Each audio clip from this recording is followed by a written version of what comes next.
Hello friends, मी Vishakha. Global online मराठीमध्ये आपल्या सर्वांचं स्वागत आहे. आजच्या सेशनमध्ये आपल्याला गोंडवाना विद्यापीठ गडचिरोलीतल्या PhD एंट्रन्स टेस्टसाठी रिसर्च मेथॉलॉजीचा स्टडी करायचा आहे. MCQ थ्रू प्रिपरेशन आपण करणार आहोत, जे तुम्हाला या प्रिपरेशनमध्ये खूप हेल्पफुल ठरणार आहे एक्झाम क्रॅक करण्यासाठी. याचं आपलं चौथं लेक्चर आहे. ऑलरेडी 3 लेक्चर्स कम्प्लिटेड आहेत, जे तुम्हाला हेल्पफुल ठरणार आहेत through out the preparation. So let's start with the today's session. Session start करण्यापूर्वी एक इम्पॉर्टंट सूचना किंवा संधी आहे त्या स्टुडंटसाठी, जे स्टुडंट्स या वर्षीची एक्झाम टार्गेट करत आहेत गोंडवाना युनिव्हर्सिटीची, ज्याची एक्झाम 20 तारखेला आहे. त्यांच्यासाठी वेळ कमी आहे म्हणून एक फुल कोर्स आम्ही घेऊन आलो आहोत, ज्या कोर्समध्ये आम्ही तुम्हाला देणार आहोत संपूर्ण अभ्यासक्रम मॉक टेस्ट, संपूर्ण अभ्यासक्रमावरील शॉर्ट नोट्स, जे तुम्हाला कमी वेळामध्ये वाचून देखील प्रिपरेशन करायला खूप हेल्पफुल ठरतील, आणि व्हिडिओ लेक्चर्स 1500+ MCQ PDF असा हा फुल कोर्स आहे फुल प्रिपरेशनसाठी, जो तुम्हाला गॅरंटीड सिलेक्शन मिळवून देईल, ज्याची फीस आहे 699 रुपये. आणि इकडे दिलेल्या व्हॉट्सअप नंबरला तुम्ही मेसेज करून लगेचच या कोर्सला जॉईन होऊ शकता आणि प्रिपरेशनला सुरुवात करू शकता आणि आपली सीट जी आहे ती पक्की करू शकता. सुरू करूयाच्या प्रश्नांना. पहिला प्रश्न आहे, which of the following is true about sampling? खालीलपैकी कोणत्याही नमुनाबद्दल खरे आहे? जेव्हा आपल्याला रिसर्च करायचा असतो त्या रिसर्चमध्ये आपण सॅम्पल्स निवडत असतो, नमुना निवडत असतो एखाद्या विषयावरती आपल्याला जेव्हा रिसर्च करायचा असतो तेव्हा, आणि त्यावरून जो आपल्याला डेटा मिळतो त्याच्यावरती मग आपण आपलं कन्क्ल्युजन मांडत असतो आणि आपलं रिसर्च पूर्ण करत असतो. तर ते नमुना काय आहे किंवा त्याच्यातला कुठलं स्टेटमेंट हे बरोबर आहे नमुनाबद्दल ते आपल्याला सांगायचं आहे या क्वेश्चनमध्ये. ऑप्शन्स आहेत, sample is a part of population, नमुना हा लोकसंख्येचा एक भाग आहे. Sampling saves time, money and energy, नमुना घेण्याचे वेळ, पैसा आणि ऊर्जा वाचवते नमुना घेतल्याने. Sampling helps in estimating sampling error, सॅम्पलिंगमुळे सॅम्पलिंग त्रुटीचा अंदाज घेण्यात मदत होते. D all of the above, वरील सर्व. तर नमुना का घेतात म्हणजे त्याच्यावरून आपल्याला पुढची गोष्ट डेटा मिळवण्यासाठी सॅम्पल्स का घेतात, तर तो एक लोकसंख्येचा भाग असतो. बरोबर आहे, कारण आपण लोकसंख्येमधूनच एखादे वेगवेगळे सॅम्पल्स घेतो. कुठलाही विषय निवडतो आपण तेव्हा लोकसंख्येमधलाच एक भाग घेतो, म्हणजे sample is a part of population हे स्टेटमेंट बरोबर आहे. B, sampling saves time, money and energy, B सुद्धा बरोबर आहे, कारण एखादा सॅम्पल जेव्हा आपण घेतो तेव्हा आपल्याला 10 सॅम्पल्स सेम तशाच घेण्याची गरज नसते. सॅम्पल म्हणजेच एक गोष्ट की 10पैकी एक घ्यायचं, 10 जेव्हा सेम असतात त्यातला एक घ्यायचं, चेक करायचं, मग बाकीचं पण त्याच्यावरचं कन्क्ल्युजन आहे ते सेम लागू होणार बाकीच्या 9 जणांना. म्हणजेच इथं आपला टाईम वाचतोय. 10 जणांचा माहिती घेण्याच्या ऐवजी एका जणाची माहिती घेतली तर तिथे आपला टाईम वाचतोय, मनी वाचतोय, एनर्जी वाचते, म्हणजे बी स्टेटमेंट देखील बरोबर आहे. C, sampling helps in estimating sampling errors, sample म्हणजे आधीच्या ज्या चुका झालेल्या आहेत त्या त्रुटी टाळण्यासाठी सॅम्पल्स आपल्याला मदत करतात, किंवा जे चूक होणार आहे पुढे त्याच्याबद्दल अंदाज येण्यासाठी आपल्याला सॅम्पल्स मदत करतात. हे पण स्टेटमेंट बरोबर आहे. मग आपल्या इथं करेक्ट आन्सर कुठला येणार? तिन्ही स्टेटमेंट खरे आहेत सॅम्पलिंगबद्दल किंवा नमुन्याबद्दल. मग आपलं करेक्ट आन्सर इथे येणार आहे D all of the above, वरील सर्व स्टेटमेंट्स जे आहेत ती सॅम्पलिंगबद्दल खरी आहेत किंवा नमुन्याबद्दल खरी आहेत. Sampling is a process used in statistical analysis in which a predetermined number of observations are taken from the larger population. तर सॅम्पलिंग म्हणजे काय सांगितलेलं आहे की खूप मोठ्या लोकसंख्येतून काही स्टॅटिस्टिकल मेथडनी म्हणजे सांख्यिकीय मेथडनी चॉईस केलेलं म्हणजे निवडलेले लोक असतात त्याला आपण सॅम्पल्स असं म्हणू शकतो. The methodology use to sample form a larger population depends on the type of analysis being perform, but it may include simple random sampling और सिस्टमॅटिक सॅम्पलिंग. हां, सिम्पलचे वेगवेगळे टाईप्स आहेत, रँडम सॅम्पलिंग, सिस्टमॅटिक सॅम्पलिंग. काल पण आपण काही types बघितले, क्लस्टर सॅम्पलिंग, कोटा सॅम्पलिंग, जे काही प्रकार आहेत सॅम्पलिंगच्या त्या प्रकारानुसार ते वेगवेगळे सॅम्पल्स आपण निवडत असतो. पण ते कशामधून निवडतो तर लार्जर नंबर ऑफ पॉप्युलेशन म्हणजे खूप मोठ्या लोकसंख्येतून हे सॅम्पल्स आपण निवडत असतो. तर सॅम्पलिंग काय आहे? एक प्रोसेस आहे कशाची? मोठ्या लार्जर पॉप्युलेशनमधून थोडं आपल्याला ऑब्झर्वेशनसाठी किंवा आपल्याला अभ्यास करण्यासाठी नंबर्स निवडणे किंवा काही लोक त्याच्यामध्ये निवडणे, त्याला आपण सॅम्पलिंग म्हणू शकतो. Next question, sampling cases means, नमुन्याची प्रकरणे म्हणजे काय? केस जसं नमुना असतो त्याचे केसेस असतात वेगवेगळे, सॅम्पलिंग केसेस ज्याला आपण म्हणतो, तर ते सॅम्पलिंग म्हणजे नमुन्याची प्रकरणे म्हणजे काय? ऑप्शन्स आहेत, sampling using a sampling frame, sampling frame वापरून एक नमुना तयार करणे, identifying people who are suitable for research, संशोधनास योग्य लोक असे ओळखणे, literally the researchers brief case अक्षरशः संशोधकाचे संक्षिप्त प्रकरण असतं. Sampling of people, newspaper, television programmes etcetera, लोकांचे नमुने घेणे, वर्तमानपत्रे, दूरदर्शन कार्यक्रम इत्यादी. सॅम्पलिंग केसेस म्हणजे उदाहरणं असं म्हणू शकतो आपण. सॅम्पल काय काय असू शकतात त्यांना सॅम्पल केसेस असं आपण म्हणू शकतो. मग आपल्या या ऑप्शन्सपैकी करेक्ट ऑप्शन काय असणार आहे इथे? D, sampling of people, newspaper, television programmes etcetera. These are the sampling cases. नमुन्याची प्रकरणं आहेत किंवा उदाहरणं आहेत असं आपण म्हणू शकतो. म्हणून आपलं करेक्ट आन्सर तर डी आलेलं आहे. Sampling in case study research involves decision that the researchers make regarding sampling strategies, the number of case studies, and the definition of unit of analysis. It is central theory of building. The sampling cases काय study करायला सांगतं आपल्याला की samples कसे कसे घेतले पाहिजेत, त्यात स्ट्रॅटेजी कुठल्या असल्या पाहिजेत किंवा एखादी केस स्टडी केल्यानंतर त्याच्यावरती दुसरे सॅम्पल्स कसे निवडले पाहिजेत याबद्दल माहिती मिळण्यासाठी हे सॅम्पल केस आपण घेत असतो. याच्यामध्ये नंबर्स आपण ठरवू शकतो की केसेस किती घेऊ शकतो, केस स्टडी ज्याला म्हणतो आपण त्या स्टडी किती घेऊ शकतो हे नंबर्स आपण ठरवू शकतो. त्याचा ॲनालिसिस केल्यानंतर मग आपल्याला एखादी थेअरी बिल्ड करायला सोपं जातं. Next question. The aggregate of all the units pertaining to the study is called. अभ्यासाशी संबंधित सर्व युनिट्सचे एकत्रीकरण म्हणजे काय?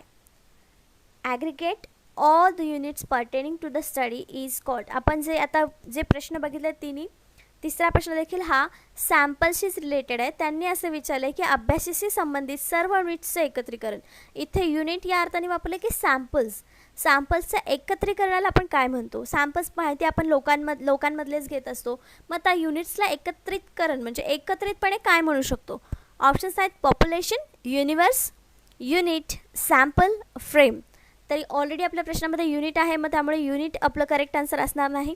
सॅम्पल्स त्याला म्हणता येईल का? नाही, ते सगळं एकत्रित नसतं. सॅम्पल्स आपण चॉईस केलेले असतात किंवा त्याचे वेगवेगळे प्रकार पडलेले असतात. फ्रेम येईल का? नाही. मग आपलं करेक्ट आन्सर इथे काय असणार आहे? Population or universe. कारण ते सगळेच सॅम्पल्स त्याच्यामध्ये एकत्रित आहेत, सगळे युनिट्स त्याच्यामध्ये एकत्र आहेत, म्हणून ते एक पॉप्युलेशन ऑर युनिवर्स आहेत. पॉप्युलेशन म्हणजे काय? The aggregate of all units pertaining to the study असं देखील आपण म्हणू शकतो. रिलेटेड टू सॅम्पलिंग म्हणून याचं करेक्ट आन्सर आपला ए आलेला आहे. सॅम्पलिंगचे काही पॉईंट्स आहेत ते आपण बघूयात. The aggregate of all the units pertaining to the study is called a population or universe. जे आता आपण बघितलं स्टेटमेंट की जे ॲग्रिगेट्स युनिट्स एकत्रितपणे काम करतात त्यांना आपण काय म्हणतो? पॉप्युलेशन किंवा युनिवर्स म्हणतो. A member of a population is an element. जे पॉप्युलेशनचे मेंबर असतात त्याला आपण इलिमेंट म्हणतो किंवा युनिट म्हणू शकतो. एलिमेंट ऑफ स्टडी असं म्हणू शकतो, म्हणजेच इलिमेंट हा शब्द देखील त्याला म्हणू शकतो. अ part of a population is called samples.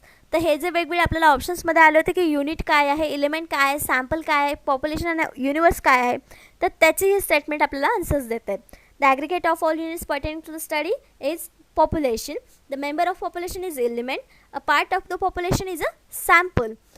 The process of drawing a sample from the population is called sampling. Sampling ची ही व्याख्या थोडक्यात करता येईल आपल्याला की the process of drawing a sample from population. The list of sampling units from which a sample is taken is called sampling frame. Sampling frame ची व्याख्या इथे काय दिलेली आहे? लिस्ट, जे सॅम्पल युनिट्स आहेत त्या सगळ्यांची लिस्ट, त्याला आपण सॅम्पलिंग फ्रेम असं म्हणू शकतो. ह्या सॅम्पलिंगच्या काही कन्सेप्ट आहेत, छोटे छोटे आहेत, ते आपल्याला लक्षात ठेवायचे आहेत. नेक्स्ट क्वेश्चन आहे 4 नंबरचा. Dash dash refers to those elements from which samples are specifically chosen or selected for research.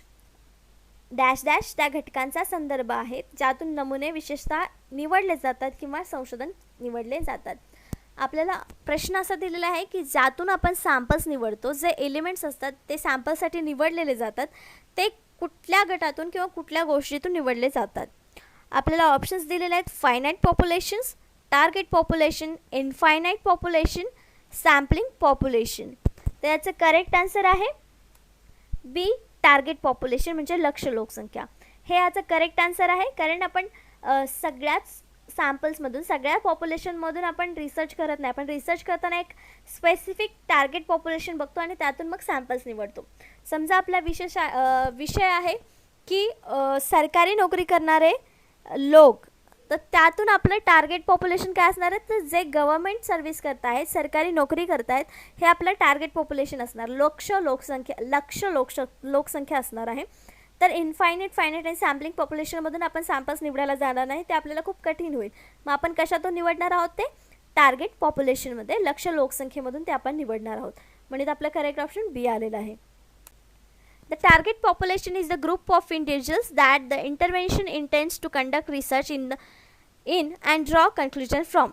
In cost effectiveness analysis, characteristics of target population and any subgroups should be described clearly.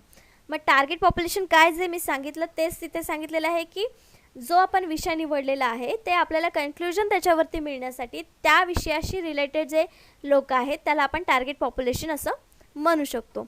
Example of target population are companies' customer base, the population of particular country, the student at a particular university or a tenant of housing association. हे वेगवेगळे example दिलेले target पॉप्युलेशनचं. जेव्हा आपण कस्टमरशी related काहीतरी research करत असू तेव्हा आपला टार्गेट पॉप्युलेशन असणार आहे कंपनीज कस्टमर बेस.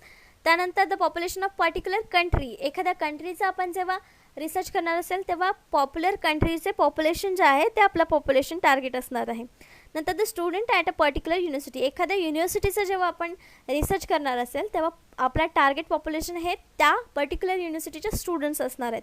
अशा प्रकारचं एक्झाम्पल आपण देऊ शकतो टार्गेट पॉप्युलेशनसाठी. नेक्स्ट क्वेश्चन आहे 5th नंबरचा. अ member of population is called, लोकसंख्येच्या सदस्याला असे म्हणतात. मग अशी आपण सॅम्पलिंगच्या एक्सप्लेनेशनमध्ये सॅम्पलिंगविषयी क्वेश्चन होता आपला, त्याच्यामध्ये आपण सॅम्पलिंगचे छोटे छोटे कन्सेप्ट बघितल्या होत्या. त्यामध्ये ही लाईन हे स्टेटमेंट सेम जसंच्या तसं होतं. अ member of a population is called dash dash. तर आपले ऑप्शन्स आहेत एलिमेंट्स घटक, डेटा, फॅमिली कुटुंब, ग्रुप गट. त्याचं करेक्ट आन्सर आहे ए एलिमेंट्स घटक. अ member of a population is called element. Elements sampling or direct element sampling is a sampling method whereby every unit, that is person, organization, group, company, etc. has an equal chance of being selected to be included in a research sample. तर जेव्हा आपण sample म्हणून element निवडतो तेव्हा त्याच्यामध्ये पर्सनचं नाव असू शकतं, organisation असू शकतं, ग्रुप असू शकतं किंवा कंपनी असू शकते. यापैकी काही असू शकतं एलिमेंट सॅम्पलिंगमध्ये. तर आपलं जे स्टेटमेंट होतं की जे सॅम्पल्स असतात, पॉप्युलेशन असतात, त्यांना आपण एलिमेंट्स म्हणू शकतो. मग इथे आपलं करेक्ट आन्सर एलिमेंट आहे. नेक्स्ट क्वेश्चन आहे 6th नंबरचा. The population to be sampled is divided into units which are known as. नमुने घेण्याची लोकसंख्या युनिट्समध्ये विभागली गेली आहे त्याला असे म्हणून ओळखले जाते.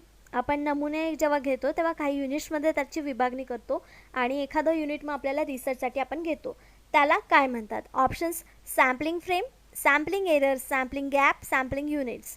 त्याचं करेक्ट आन्सर आहे डी सॅम्पलिंग युनिट्स. आपल्याला क्वेश्चनमध्येच आन्सर विचारेल डिवायडेड इंटू युनिट्स, त्याला काय म्हणतात, सॅम्पलिंग युनिट्सला काय म्हणतात असं विचारलेलं आहे. Sorry, the population to be सॅम्पल्ड, जे पॉप्युलेशन सॅम्पल म्हणून आपण घेणार आहे, जे युनिटमध्ये डिवाईड झालेले आहेत त्यांना काय म्हणणार आहे. क्वेश्चनमध्येच आन्सर आपल्याला मिळालं की सॅम्पलिंग युनिट्स असं त्याला म्हणतात. म्हणजे करेक्ट आन्सर आपल्याला जे मिळालेलं आहे ते आहे D. In the context of market research, a sampling unit is an individual person. Sampling unit कशाला म्हणतात, तर individual personला म्हणतात. In the context of market research, sampling units are taken from entire population. Sample units कशातून घेतो आपण, तर जे सर्व लोकसंख्या आहे त्याच्यातून आपण sampling units निवडत असतो. Such as a country, customer database or region and put into a smaller group to form a research sample. Research sample मिळवण्यासाठी आपण त्याचे वेगवेगळे विभाग करतो, डिव्हिजन करतो, सबग्रुप्स करतो आणि त्याला मग आपण सॅम्पलिंग युनिट्स असं म्हणतो. This groups of unit is then use to research, analyse, draw conclusion on it. हे युनिट्स मग नंतर आपण रिसर्चसाठी पुढे घेतो आणि नंतर त्याच्यावरती विश्लेषण करतो, ऑब्झर्वेशन करतो आणि मग त्यातून एक कन्क्लुजन आपण काढतो जो आपल्याला रिसर्चमध्ये काढायचा आहे किंवा जे आपल्या रिसर्चचा हायपोथिसिस आहे ते क्लिअर करणं किंवा त्याच्यावरती काय कन्क्लुजन निघते हे क्लिअर करणं, हे नंतरची प्रोसेस होते जेव्हा आपण युनिट्सला डिवाईड करून मग एखादं युनिट आपण आपल्या स्टडीसाठी चॉईस करतो तेव्हा. नेक्स्ट क्वेश्चन आहे 7th नंबरचा. Which of the following are steps in sampling process. Sampling प्रक्रियेत खालीलपैकी कोणती पायरी आहे. ऑप्शन्स आहेत डिफायनिंग टार्गेट पॉप्युलेशन, लक्ष्य लोकसंख्या परिभाषित करणे, selecting and identifying the sample method, नमुना पद्धत निवडणे आणि ओळखणे, चूजिंग सॅम्पलिंग फ्रेम निवडणे आणि D all of the above वरील सर्व. तर सॅम्पलिंग प्रक्रियेत कुठली पायरी आवश्यक आहे किंवा कोणती पायरी आहे हे आपल्याला सांगायचं आहे. तर यामध्ये तिन्ही जे ऑप्शन्स आपल्याला दिलेले आहेत ABC, ते तिन्ही ऑप्शन्स आपल्याला आवश्यक असतात सॅम्पलिंग निवडण्यासाठी किंवा सॅम्पलिंग प्रक्रियेमध्ये. मग इथं आपला करेक्ट आन्सर काय येणार आहे? D, all of the above, वरील सर्व या सॅम्पलिंगच्या पायऱ्या आहेत किंवा सॅम्पलिंग प्रोसेसच्या पायऱ्या आहेत. That is defining target population, कारण टार्गेट पॉप्युलेशन निवडल्यानंतरच आपण मग ॲनालिसिससाठी किंवा इन्फॉर्मेशन घेण्यासाठी त्यांना निवडू शकतो. त्याच्यानंतर आपण selecting and identifying sample method निवडणं ही तेवढंच गरजेचं असतं. कुठली मेथड निवडायची आहे ती ओळखणं, की कुठली सॅम्पल मेथड इथे योग्य असेल किंवा त्यातून आपल्याला योग्य कन्क्लुजन मिळेल, ते पण तितकंच महत्त्वाचं असतं. म्हणून याचाही समावेश आपल्याला सॅम्पलिंग प्रक्रियेत करावा लागतो. आणि सॅम्पलिंग फ्रेम निवडणं हे तर सगळ्यात महत्त्वाचंच आहे. त्यामुळे ह्या तिन्ही ज्या स्टेटमेंट्स आहेत किंवा तिन्ही ज्या पायऱ्या आहेत त्या आवश्यक आहेत सॅम्पलिंग प्रक्रियेमध्ये. आपण बघूया स्टेप्स इन सॅम्पलिंग प्रोसेस, म्हणजे सॅम्पलिंग प्रोसेसच्या काय स्टेप आहेत, पायऱ्या आहेत ते थोडक्यात बघूया. डिफायनिंग द टार्गेट पॉप्युलेशन, सर्वात पहिले आपल्याला टार्गेट पॉप्युलेशन ठरवायचं आहे. आपला जो विषय आहे त्या विषयाला अनुसरून किंवा आपल्या विषयाशी सुसंगत असं पॉप्युलेशन आपल्याला निवडायचं आहे. जसं की आपण एक विषय निवडला आहे की आर्ट्स या फॅकल्टीमध्ये स्टडी करणारे स्टुडंट्स, तेव्हा मग आपण कुठले टार्गेट पॉप्युलेशन करतो, तर जे स्टुडंट्स आर्ट विषय घेऊन अभ्यास करत आहेत किंवा त्यांची डिग्री करत आहेत, तर ते आपलं टार्गेट पॉप्युलेशन असणार. नंतर स्पेसिफाईंग द सॅम्पलिंग फ्रेम, मग सॅम्पलिंग फ्रेम निवडावी लागेल की आपल्याला कोणत्या फ्रेममध्ये पॉप्युलेशनचं निवड करायची आहे. त्यानंतर स्पेसिफाईंग द सॅम्पलिंग युनिट्स, मग युनिट्स वेगळे करायचे आहेत आपल्याला. त्यामध्ये पण देखील आपल्याला जर आर्ट्समध्ये एखादा स्पेशल विषय घ्यायचा असेल आणि त्यातले मग स्टुडंट निवडायचे असेल, तेव्हा आपल्याला ते युनिट्स बनवावे लागतील. कुठल्या विषयाचे आर्ट्स फॅकल्टीमधले स्टुडंट्स आहेत ते युनिट्स आपले तयार होतील. सिलेक्टिंग ऑफ सॅम्पल मेथड, मग मेथड आपल्याला कुठली यूज करायची आहे, त्याच्यामध्ये क्वेश्चनायर यूज करणार आहे की कशी इंटरव्ह्यू घेणार आहोत त्या स्टुडंट्सचा आपण, त्यातली एखादी मेथड आपल्याला निवडावी लागेल जेव्हा त्यांच्याकडून डेटा कलेक्ट करायचा असेल तेव्हा. मग डिटर्मिनेशन ऑफ सॅम्पल साईज, मग सॅम्पलची साईज किती घ्यायची आहेत, सगळ्या देशातल्या युनिव्हर्सिटीमधल्या स्टुडंट्स घेऊन चालणार आहे का आपल्याला? नाही. मग प्रत्येक स्टेटमधल्या एका युनिव्हर्सिटीचे स्टुडंट्स घेऊन चालेल का? तसंही करू शकतो. किंवा एकाच युनिव्हर्सिटीमधल्या प्रत्येक एक स्टुडंट घेतला तरी पण आपली प्रोसेस तिथे सॅम्पल साईज डिसाईड होऊ शकते. Specifying the sample plan, sampling plan, मग सॅम्पलिंग प्लॅन काय आहे आपला, किती स्टुडंट आपण घेणार आहे, मग त्याच्यावरून आपला रिझल्ट कसा येणार आहे, हे सगळं आपण प्लॅन करू शकतो. सॅम्पलिंग प्लॅन ज्याला आपण म्हणू शकतो. सिलेक्टिंग द सॅम्पल, आणि हे सगळं झाल्यानंतर मग आपले सॅम्पल्स हे सिलेक्ट होणार आहेत. या सगळ्या प्रोसेसमधून गेल्यानंतर लास्टला मग सॅम्पल सिलेक्ट केले जातात. जे आपल्याला आवश्यक आहेत प्रत्येक सॅम्पलमध्ये आपल्या रिसर्चसाठी, ते आपण सॅम्पल म्हणून निवडतो. मग इथे आपली सॅम्पल घेण्याची किंवा सॅम्पल निवडण्याची प्रोसेस कंप्लीट होते. नेक्स्ट क्वेश्चन 8 नंबरचा, पॉप्युलेशन व्हॅल्यू इज कॉल्ड, लोकसंख्या मूल्याला असे म्हटले जाते.